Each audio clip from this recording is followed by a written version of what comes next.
Bonjour mesdames et messieurs, nous sommes aujourd'hui au rond-point Lumumba. Inédit, pourquoi? Parce que nous avons cette avenue qui traverse le grand marché. Waouh, on n'en sait rien du tout. Je pense que vous aussi. Mais j'espère qu'on aura des réponses à nos questions. Le guide de ce jour nous en dira plus. Et certainement, les autorités civiles également. Grand marché, tenue de ville, suivez-moi.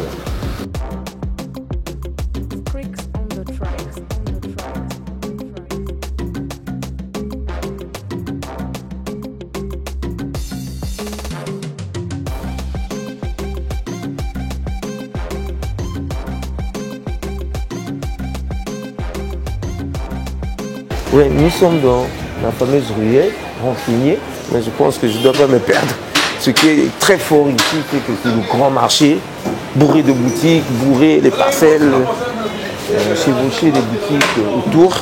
Mais notre guide de ce jour que je viens rencontrer, Anissé Zepekenyo, un éminent de la place. Wow. Là, je marche, je suis perdu, je dois me renseigner. Bonjour. Excusez-moi, Nakoluka Anissé Zepekenyo. Oui, seigneur de la ville, Anissé Zepekenyo, oui. Ah d'accord, ok. Non, pas de quoi, papa. Ah, Bakotoyo. Merci, vraiment, merci. On va à la rencontre de Zepekenyo qui va nous emmener à la rencontre du quartier, du grand quartier, grand marché. Pas facile parce que le grand marché, oui, on m'a dit qu'il y avait une seule porte ici. Il y a quelqu'un, y a-t-il quelqu'un ici? Oui. Coco? Oui. Ah, ok. L'éminent est là. Monsieur Anissé Zepekenyo, je porte allégeance, salutations et merci de nous avoir. J'ai eu un peu de mal à me retrouver, donc j'étais obligé de me renseigner. Dans la ruelle. Il y a beaucoup de boutiques. Oui, c'est le grand marché. Oui, c'est le grand, tu as raison. Ok. Ah, le doux. Oui, je suis venu te voir. Tenue de ville chez toi à la maison. Oui, donc c'est toi le guide du jour. Le quartier, grand marché, qui est un grand quartier. C'est tout un challenge pour moi. Et Tenue de ville et toute son équipe a mis les batteries, la grande production pour réaliser cette télé-réalité. Là, mais ce n'est pas évident. Parce que c'est le grand marché, c'est grand. Donc dis-moi, je suis à ta merci. Donc c'est à toi de nous montrer le quartier. Et avant qu'on sorte, je veux d'abord te présenter quand même ma famille. Il n'y a pas de problème. Lexa Bango, respect. Ah, oh là là. Nabangi, oh Mundelet. Mondele, oh moi c'est à Pembe. Oh là là. Je pense. Mais chérie, je voulais bien faire la collab, mais t'as la caca circonstances sanitaires, mesures barrières. Oui. Donc vraiment, c'est un plaisir de vous rencontrer. Mais quand maman est mon corps, j'ai 4 gosses, ça c'est ma première. Mais Moutamkoulou. Mais Zepekenyo, je te sous-estimé, mais tu es une grande personne. Au deuxième. Ah là là, quelle beauté. Vraiment, en garde. Dites bonjour. Chérie, toi, j'ai pas fait. Toi, j'ai pas fait. Voilà. Mais les noms quand même. Lassi Younis. Lassi Younis. Lassi Bondon. Lassi Bondon. Ah, Lassi Mamou Alvina. Ah, Lassi Mamou Alvina. Lassi John Ephraim. Ah, d'accord. Ok, mon enchanté. C'est un plaisir de rencontrer cette famille-là. Moi, c'est le Doux Pamba. Moi, je vais me déplacer avec le chef. Pas de problème. Donc, merci, c'est gentil. On a une longue journée ensemble. Merci. Bonne journée, bien des choses à vous. Merci. Ciao. Là, on peut partir. Merci. Yo motoro memabiso na visite à quartier na yo. Moni ba palais na tango kala ezaki boité. Ah bon? Moi je suis né ici, je suis né au Grand Marché. Ba palais na biso ezaki boité. Ba palais na biso ezali na moi tala moi kitoko, moi to metango ba wara ba koti, ba mimi biso ba système moko tango loba communément te lobaka communément te lobaka waraba nani ba kotaki exactement parce que tel que na tango kala omoni badalo ezalaki te ba Simon ba Chibiso na tango kala ezalaki ba sa après la guerre en Côte d'Ivoire ba waraba koti ba West Africain ba koti na Grand Marché. Fallait Grand Marché ba boutique komaki esilaki na likolo fallait ba kota na ba couloir koti na ba couloir ba pesi biso moi ba caution ba tout biso pe tozui ni wana na komona ah toi qui lokola na sima chez toi quoi. Donc ça veut dire que ba boutique oyo ya pas na bino quoi et boutique pas na biso ba biso moko to vana na sima tie ba boutique na liboso bandako. Même là, c'est la famille MJ. Nathan kala tozaki na vie moko komo na ye attaqué. Azako beta na chemino. Habita ki football na chemino. O lopango na ye. O lopango na vie na ye. Ah d'accord. OK. Tel que moi là na rien nanga na pharmacie Nipsia eza musikate. Donc ndenge to sala boye to bima na pharmacie Nipsia. To bima na musikate na pharmacie Nipsia. À l'époque, pharmacie Nipsia, les alaki de l'autre côté, la famille Ndjaï. Mais après, je suis pharmacie Nipsia, je suis côté Karingo. Je suis des avantages à Monica Kafala Somba na Ringwanga. À Somiringo, les alaki à Bouilly Georges. Azaki Motomoko, Azaki Nambongo, Azaki Nakomo, na Pointe Noire. Ah bon? Bouilly Georges. Ok, ah moi je connais pas. Koufaki, à Koufino. Moi, je suis Azui. Le Pangoyo a été à 25 millions. Moto pharmacie Nipsia a yango et comme a yango a longoli pharmacie Nipsia na banjaya wa a mimi yango de l'autre côté. Mais n'attend qu'à la pharmacie Nipsia est à la terre. Ah d'accord. Maintenant avenue Nipsia ya Kango avenue de la Révolution. Et banda kana rond-point Lumumba et souka kana foyer. Avant comme on a marché Masola. Ah, foyer à Tchétché. Foyer à Tchétché. Voilà, foyer à Tchétché. Ah. Donc exactement. Nasi awa bazwaka basonson ya bobo fond Tchétché. Kuna. Ah, kuna ozomona. Ah, OK. De l'autre côté maintenant là, na avenue Mosusu. Bazwaka basonson ya aéroport na basonson ya Timbamba.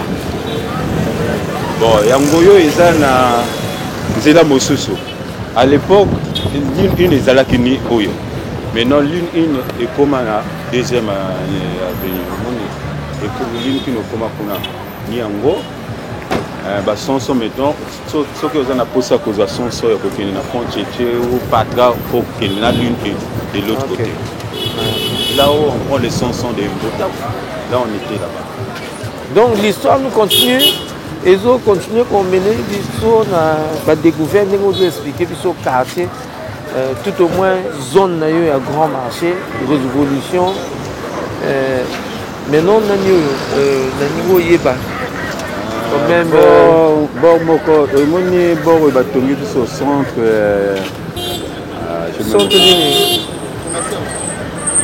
Centre commercial. Centre commercial na Bisoyo. Nathan Wakala ezalaki ancien combattant.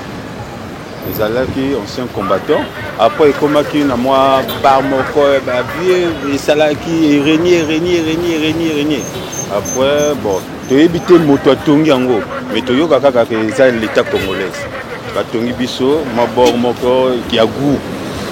Na quartier wa soki mo eza makasi. Donc de kuna to matché to meli mo bon. Ba palais on attend kala ezalaki ya bien na biso moko comme on a monsieur Mavungo bon biso to zalaki bana mikes azalaki même parmi ba premier le maire ya ville à Pointe Noire. On a ba nini on se rappeler parce que c'est pas facile hein. C'est pas facile des années. Après il komaki nganda moko il komaki na kombo na grand marché QG. Monsieur Mavungo, moi naye tokotaki na moi na Judas Mavungo. Ah d'accord. Oyo nini. Ah, d'accord. Tokota, Tomona. Ah, ok. C'est bon. C'est bon. TikTok.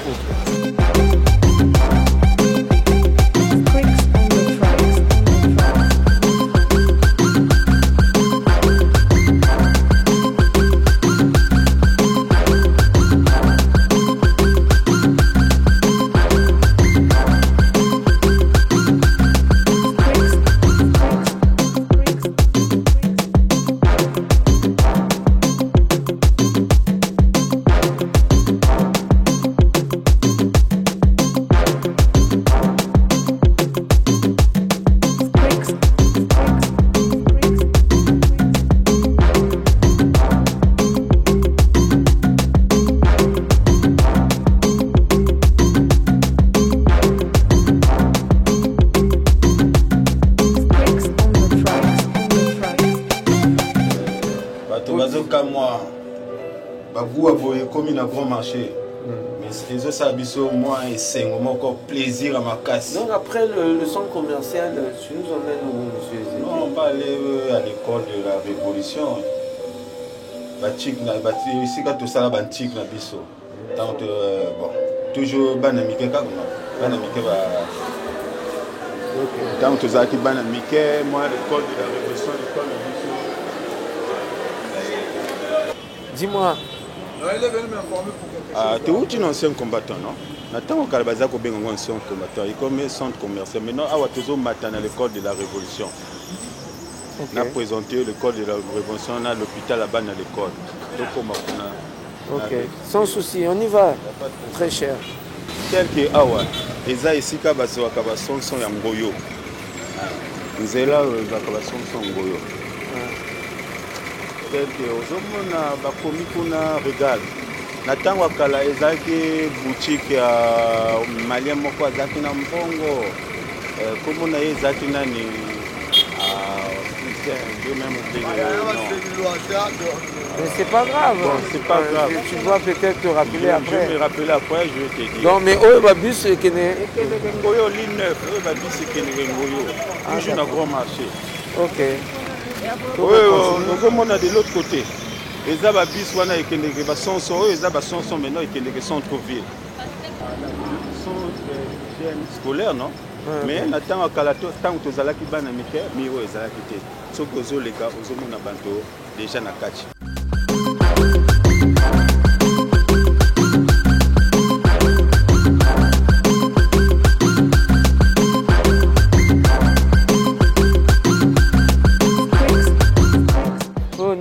La Révolution. Ah d'accord. Ah mais tu es là quand même. Il faut visiter, non? Ça c'est important.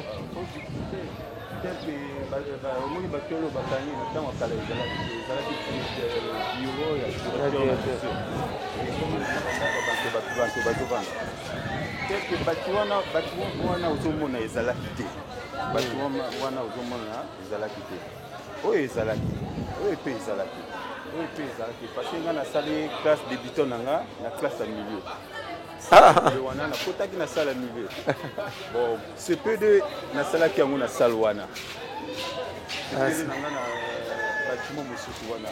Au moni terrain les lots aux hommes nango moké. Ndenga ba petit bazo beta foot, biso pe te beta ki fota.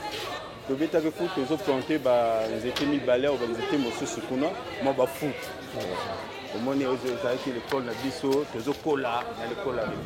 Mais ZP, Bino en tant que ancien, puis au quota, apparemment, bâtiment Kaniwana, Makamuka Niwana. Il va modifier. Après, le bâtiment, ils ont une tuile. Tant que tuile rouge, ils ont décapé, ils ont cassé. Après, ils vont changer en gros. Et là, on va changer on a l'école, la biseau, ils ont bâton. Tant que les ok. C'est quand même quelque chose de bien. Mais pour tout dans le cadre d'évolution à l'école, bino ba tête, beaucoup de cadre, beaucoup de intellectuels de l'eau. Bazonga kana ba historique beaucoup de l'école wana boya ko aider ba oyo lelo ba projet ba il y a le développement, il y a l'école. Ceux qui vont d'aller en Go, bâtiment à terrain à basket, moi terrain à tennis pour le sport. Et donc, c'est ça le plaisir, ça c'est vraiment plaisir. Même ceux qui ont eu la chance ou en athée, mais c'est ça le plaisir. Ceux qui ont au lobby, ils vont modifier en Go. Même là, tant on a au côté, vraiment ça un vrai plaisir. Ok, merci ZP pour le code de la révolution. Le code de la révolution. Ok. Et belé ba kotia wa. Au monde a ba chef belé ba kotia wa. C'est une vieille école. Ça se voit que l'infrastructure date des années 60. Ok, merci. La visite maintenant, tout aussi ici dans l'école. Comment chuter? Tozo bima maintenant na tozo ici dans l'école, mais cela l'école est vidée. Tozo comme na chef du quartier. Okay. D'accord. C'est toi le guide.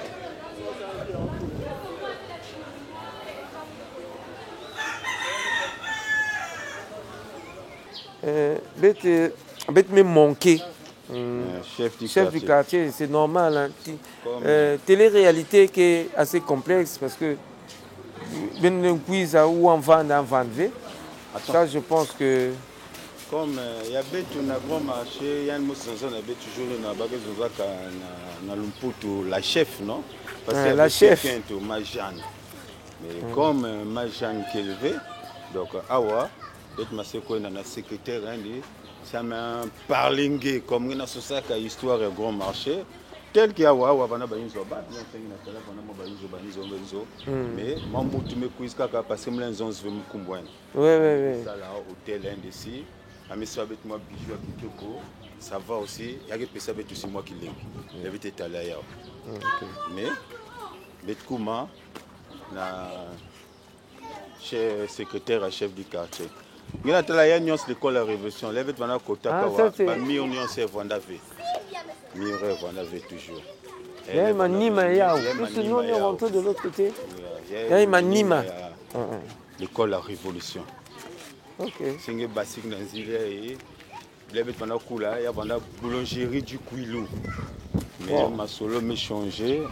Il y avait boulangerie du Kouilou. Vous avez quel combo? Secrétaire chef du quartier que Vandaka ni Awa. Vandani Awa. C'est pour demander. Papa, au fait, il y a un monsieur. Oh. Ah, d'accord. Secrétaire, chef du quartier, avec la zone, avec le grand marché. Il y avait une carte de sauce Majane Kelvé. Il fallait que l'autre n'ait rien que PSB, nous comme ça, histoire à grand marché. Il n'y a rien dit, il y a une zone à bien. Il y a une métal béto, là. Ok, mais nous, tenue de ville, mais quiz dans côté à Beno, qui met un néné, il y a un Kinzi, il y a Tété. Il y a demandé de Kumbu ya Muntu, puisque on a besoin de me recevoir le béton. Donc, c'est monsieur qui, puisque il est secrétaire, il y a chef du quartier. Ok, merci. Vraiment, on a posé une question. Il y a une beaucoup de monde ici, mais quand on a un cop, on a côté à une manière. Pour que monsieur Ngoma Kéline Jean Benoît. Ok, enchanté. Secrétaire et chef du quartier. Donc voilà un peu comment va beaucoup le monde. Voilà, chef du quartier. Bon, elle-même, je me suis renseigné vers la chef, puisqu'en quelqu'un, Amé Delengenge, on a dit là un peu. Histoire, il y a grand marché. Histoire, c'est historique. C'est lui qui nous reçoit. Un éminent du quartier. Après, il y a une autorité. Donc, en tant que vous, secrétaire, donc adjoint et chef du quartier, racontez un peu l'histoire. Bon, l'histoire du quartier, bien que je me pose une question, je vais raconter l'histoire du quartier. Il n'y a que par rapport à l'âge. Je me comprends. Il n'y a que par rapport à l'âge. Parce que grand marché, na façon de côté na quartier avec côté là en 1971 1971 votre côté là na quartier quartier Ça. mais grand marché vendait déjà quartier vendait déjà na ambiance tout là parce que maman mutume kula na secteur grand marché mukene na côté à Gaspard na lupanga ba Mokhtar 1964 1964. voilà il y a une salle un peu différente dans les avages bon depuis à côté on a 71 peut-être que pratiquement j'avais 6 ans. J'avais 6 ans. Ah, ben que quand même na moment ya ba kukuyungu ya place ya nous avons que excusez-moi mon que ancien que voix ça la moi speak loud, c'est-à-dire que augmentez-moi volume ma voix pour que bantu beaucoup wange bien parce que na historique ya quartier bon na kuzonza bongeza ke mungu zonza kaka moi voix moi beta você moi contact que na ombete to peut-être na côté mungu vandaka et c'est important.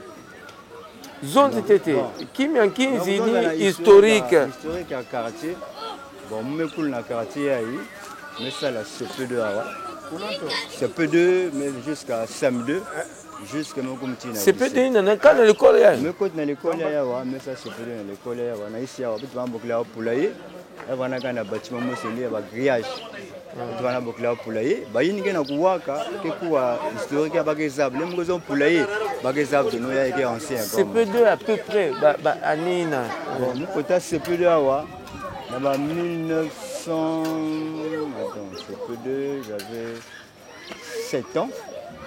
J'avais 7 ans parce que 7 ans, quand je prends, il faut faire la différence. Il faut calculer, vous pouvez calcul. C'est pas grave. Donc bon, si... Dans les années 1966. 66, 67. 67, voilà. À propos des années. L'intervalle va 66, 67, 70. 70, 60, bon, 72. Moi, c'est là, c'est peu de. 72. L'école de la Révolution. Ouais, l'école de la Révolution, c'est la classe, il y a classe poulailler. Avant Bouclair poulailler. Bon, on a isolé qu'il y a grand marché, selon peut-être que nous avons question de poser, on a fait une existence, c'est pas tout, non, ça a évolué. Bien. Évolution, il y a quartier, il y a maman 15, d'où partons, je sais pas, à la maison Namounou, c'est que la maison Namounou que de là c'est le rond-point. Le rond-point. Le rond-point. Lumumba, aujourd'hui, mais aujourd'hui. Le rond-point de la République. Renommé déjà. Jamais comme un rond-point de la République. Même avenue de la Révolution, il y a qu'il y avait avenue de la Révolution, comment avenue de la République. Ça c'est renommé quand bon, à l'époque, il y a le maire Bayonne, nous pouvons changer Kumbi. On va changer Kumba, l'autre là, on va changer Kumba, avenue de la Révolution. Là, on peut le Mumba va changer Kumba. Ça, on a historique, il y a quartier. Bon, je ne sais pas, nous avons des questions. Nous avons historique, nous sommes dans quel sens? Début, il y a quartier ou bien. Non, Nyonso, qui avant le début. Bon, soit tu as vendu Babimino aussi, il y a Ngolo.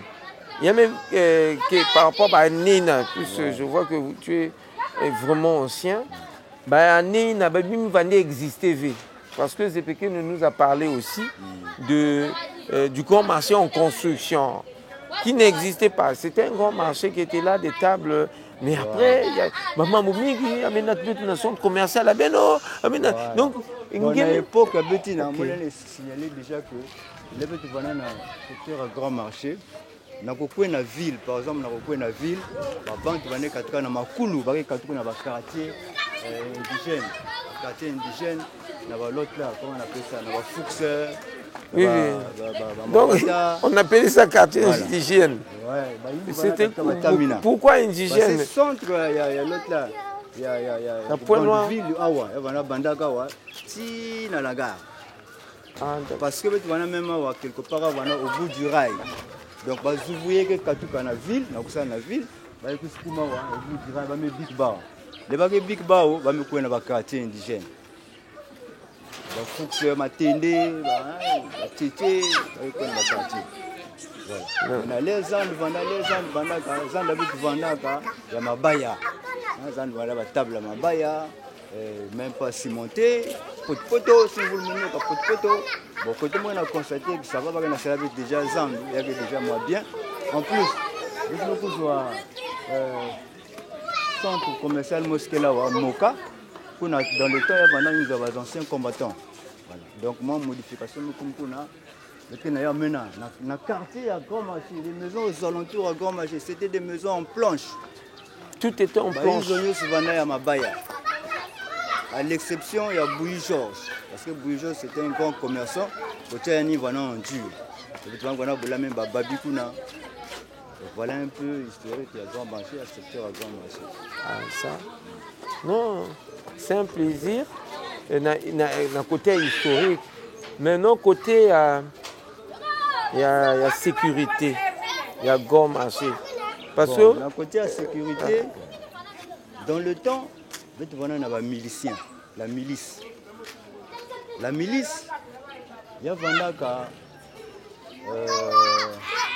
la sécurité publique. Avantage de la milice, c'est que côté de la ruelle. Avant côté de la ruelle, et on y a côté de la ruelle, vraiment, à l'époque, c'était bon. C'était bon. Parce que la milice vendait presque rapprochée de la population. Rapproché de la population. Ah, on a besoin de ça aussi. C'est par rapport à la fonction de quartier. C'est vrai, fonction de quartier parce que si officier civil, si il y a un membre de sécurité à quartier par rapport aux événements que nous avons bébé noir, ça nous emmène. Le côté banditisme. Voilà. Le côté banditisme. Voilà. Ça nous emmène, nous avons un tamoul à pipa. Mais un tamoul à pipa, tant que membre qui va me tirer un sac, quand on a sama copain de 5 h du matin, va tirer un sac. On a le temps, la milice va vraiment moins bien. La police qui a fait quoi en Angola, mais je ne sais pas si peut-être effectif va avoir Ndambu. On a compris. Donc on a cadre de sécurité, on devient moyen. Mais on a quand il y a monde dans les médias, c'est-à-dire que c'est la télé, hein. Et Bantu aussi, l'autorité, on relie seulement l'information, acquis de droit. Maintenant, place, il y a Kaka, il y a Nania, il y a Bosoto. Bon, bon, présentement, ça va quand même. Hein, l'État qui a quand même des efforts, la société va mettre ça à Verda. C'est bon déjà. Mais qui m'a profité de la télé, il faut instruire la population. Parce que la population, même dans le quartier, on a merde, la rivière. C'est ça qui fait que une rivière ici. La rivière ici. Parce que le fait que l'eau, l'autre là, aujourd'hui, on a la rivière, il y a que celle que les on voulait que nous masquer refoulé. Bon, bah débrouille na qui est bloqué que même l'autre là, na pont il y a que là na pont il y a avenue Katmatouya. Na pont, il y a la ville à boulevard. Ça moi je connais pas. Ouais. C'est expliquer que historique à Karachi. Katmatou c'est un peu la ville pour que les téléspectateurs aussi Zaba là où ça se situe exactement. Il y a une côté Midoré. Ah, il y a une fuluka ina ya. Voilà. Mais comme Aveda que là on a profité que na besoin si image avec l'autre na télé Congo, c'est pas na quelle télé avec l'autre. C'est MCRTV. Voilà, MCRTV.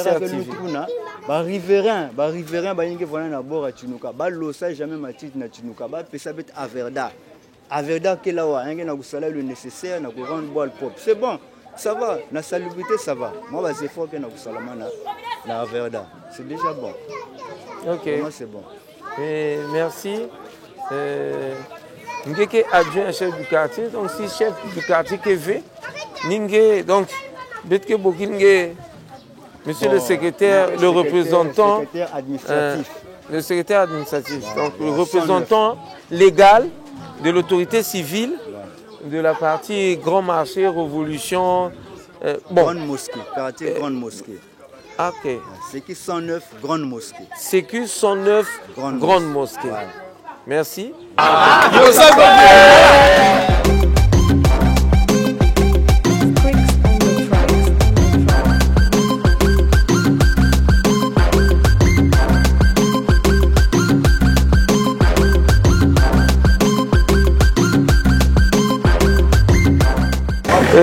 Zebekenyo, toujours dans la rencontre à quartier Nayo, on est toujours à côté de notre guide qui nous explique.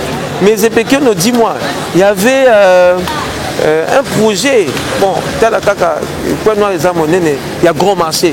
Et Outawapi projet, et comme il a niveau ni. Ah, projet à grand marché, vraiment. Tant qu'on va casser le grand marché, mais en ce moment, le grand marché est trop rapide. Vraiment, merci belé dans les autorités en Boka. Parce que même là, il est presque à la fin. Ah, d'accord. Ah, ok. Donc finalement, on va gérer aussi les images du grand marché, qui est un chantier qu'on nous confirme par notre guide, qui est presque à terme. Presque à terme, donc il n'y a pas que par-ci, il y a que Nyonga, il y a que Boudé, que... On a minute au banque bazo Boudé de société. Parce que tant que le grand marché, et belé ba Kembi, et belé ba Topé ba Koufi, ba Zaki na ba dette, ba Ristoun, ba Nini, au moni. Mais tant que biso moko tozomona, ndenge grand marché zokeli, vraiment mistouche. Tozana vrai. D'accord, donc c'est un plaisir. On continue. Tu nous guides comme toujours. Zebekenyo, Ozako Loba, tu comment les bossos wapi? Nana moi bapeti nanga ba fan club nanga. Ba vana kana bateka kawa. Baza ba petit moko ba courager ba corser biso to benga moko ba corser parce que c'est important. Ni bango nde ba tambola kana ba zongolais. Omona? Bango ba tambola kana ba zongolais mais baza ba fan club. D'accord. Donc on a comme nani kuna. À l'époque, il y a le motomoka qui dépendait de la faune. Ah, Diallo, il y a pas monsieur Diallo ici. Je suis là. Ah, salut. Oh, monsieur Diallo. Non, les mesures barrières d'abord. Ah, d'accord. Ok, salut. Hein. Merci. Merci.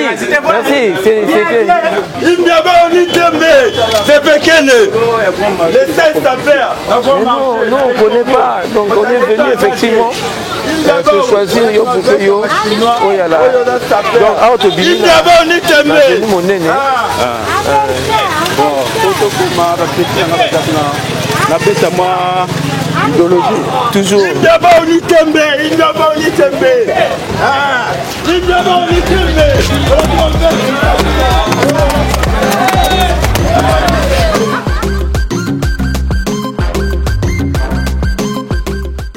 Awa toye wapi parce que engouement eza makasi.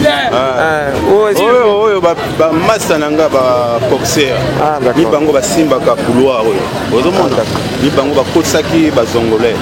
Awa ba zongolais des femmes zongolaises tant bazaki koyaka kosomba moi ba marchandise na bango mais ni bango oyo ozomona oyo ba pe ba fan club nanga. Tango na betaka ba pesaka nga moi ba énergie quoi, moi ba courage. OK. Est-ce que na groupe oyo moi témoignage sur ces pequeños bana grand marché quand même moi les solo ça le bon moi logo l'histoire ça trop c'est pequeño c'est grâce à père c'est pequeño na bundi ba grand papa na mama bilamba c'est pequeño de bien et que no grâce à père franchement tous années na ba fana to kutana ko na sa père mo mais sa père nga ko kama comme te senga to benga c'est pequeño le ronga de fala na benga c'est pequeño ya sisi ba mo wana sa père wana qui c'est pequeño c'est OK. Alors mesdames et messieurs, merci. Comment on est Nini? On a de Paris. De Paris, on était fiers que tu parles un peu de Zebekenyo. Donc, ils sont tous à la rencontre à quartier à Grand Marché. Donc, on continue. Monsieur Anissé, on la suite ici. Parce que n'a pas fan club langa, pas na manganga, pas na bilongo. Fan club langa, fan club langa. OK. On appelle ça bango mbote. Oui, pesa bango mbote kaka ya koleka parce que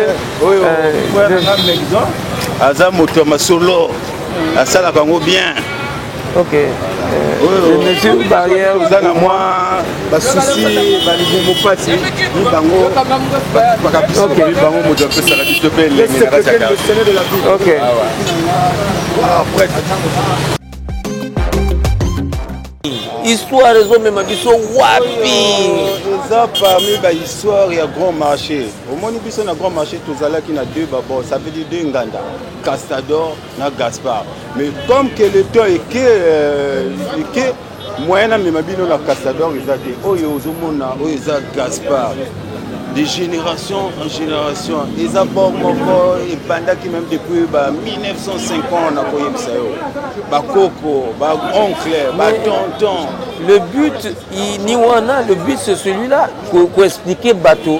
Biso toyi na rencontre à quartier Grand Marché qui est grand aussi parce que c'est grand marché, il y a beaucoup mais histoire na kanisi na sepeli pendenge au memi biso ba recoin ya nesi ya makasi boro yo eza la histoire même avant babotanga boro existait déjà.